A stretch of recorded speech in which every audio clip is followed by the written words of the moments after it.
மகாதேவா, உன்னை பெறாமல் நான் நிற்க மாட்டேன். மகாதேவா, உன்னை பெறாமல் நான் நிற்க மாட்டேன். மகாதேவா, உன்னை பெறாமல் நான் நிற்க மாட்டேன். என் உயிரே உனக்கு அர்ப்பணம். ஓம் நம சிவாய. ராவணா, உன் பக்தி எனக்கு திருப்தி தந்தது. என்ன வரம் வேண்டும்? உங்கள் ஆத்மலிங்கம் வேண்டும். நமசிவாய. நீ கேட்ட வரம் தருகிறேன். ஆனால் ஒரு நிபந்தனை, இந்த லிங்கத்தை கீழேயே வைக்கக்கூடாது. வைத்தால் மீண்டும் எடுக்க முடியாது. மகாதேவா, என் உயிர் போனாலும் இதை கீழே வைக்க மாட்டேன். ராவணன் ஏற்கனவே சக்தி வாய்ந்தவன். இதுவும் கிடைத்தால் இந்த ஆத்மலிங்கம் லங்காவிற்கு போனால் உலகம் அழியும் ஆபத்து உள்ளது. நம்மால் ராவணனை வெல்ல முடியாது. ஆனால் அவரை புத்தியால் நான் வெல்வேன். சந்தியாவந்தனம் செய்ய வேண்டியது அவசியம்.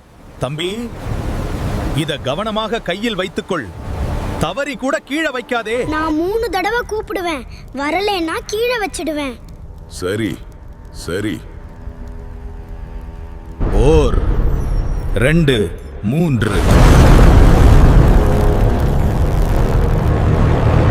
நான் உன்னை தூக்குவேன். நீ என் வசம் வருவாய். நான் ராவணன். ராவணன் பின்வாங்கி நிற்கிறான். அசையாத ஆத்மலிங்கத்திலிருந்து தெய்வீக ஒளி பரவுகிறது. அந்த இடம் மெதுவாக புனித தலமாக உருவானது. கோகர்ணம் மகாபலேஸ்வர் கோவில்.